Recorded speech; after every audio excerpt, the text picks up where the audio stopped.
Your baby's breathing sounds like a mini washing machine at 3 a.m. and you're frantically Googling if you should call 911. Been there? I'm Jen.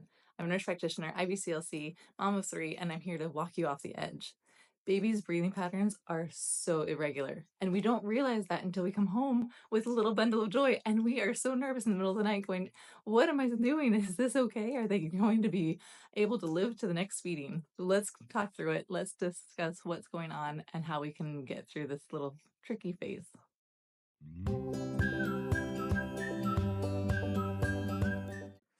Did you know that babies can take 60 breaths per minute and be totally fine? That's okay. They can average between 30 and 60 breaths in a minute, and they are okay. Now, they will take breaks. They will sometimes pause and hold their breath for 10 seconds, and then they'll catch their breath. And it makes us so nervous as parents because that's not our regular breathing pattern. Their neurological development is still growing, and so they don't have that rhythmic pattern like we do as adults. They breathe with their bellies. So you'll see a lot of belly breathing because their diaphragm is what's in charge, not their lungs so much. And so you will see a lot of belly going up and down. Now, the red flag would be if their chest starts pulling in, where you can actually see those ribs really tight and they're struggling. That would be a red flag. Another red flag, besides pulling at the chest level, would be if they are turning blue. You have the lips that are turning blue, especially when they're feeding. Or my biggest red flag is when they can't eat and breathe at the same time. Babies will always prioritize breathing. That's the ABC's part of life.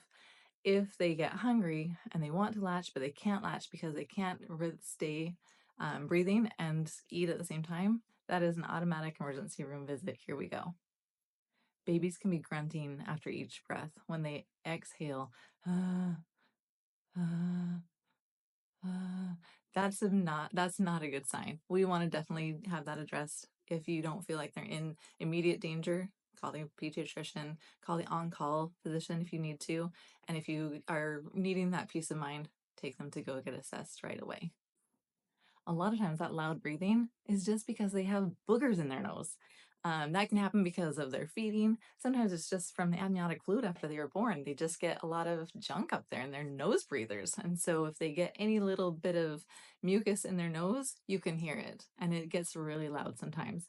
Get some nasal saline, get your bulb suction or your nose Frida, something very gentle.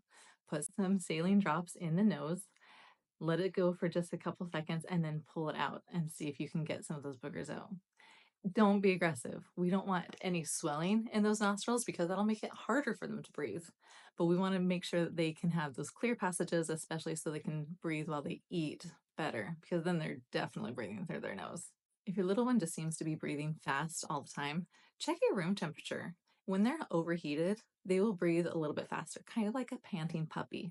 So make sure that they're not overbundled. Your room temperature is between 68 and 72, and that they are getting some good ventilation and making sure that they sit upright a little bit after feeding. That can help as well, because sometimes those burps can make it harder for them to breathe, and then sometimes they can have that reflex of that spit up that can also go into their nose and cause more and more of that congestion.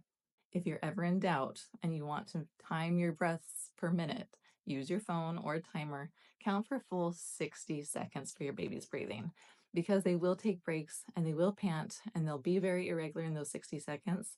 If in those 60 seconds your baby's breathing over 60 times, that's when we make a phone call. Bottom line is, your baby's irregular breathing is actually regular for their age. They outgrow those irregularities by about 6 weeks as they continue to grow and develop. So hang in there, be patient, continue to monitor and watch for anything that might be more worrisome, and always trust your gut. If you're watching this video, you're already doing a great job as far as making sure you are doing what's best for your baby and you're on the right track. So if you found this video helpful, please like and comment, and I'll see you on the next one.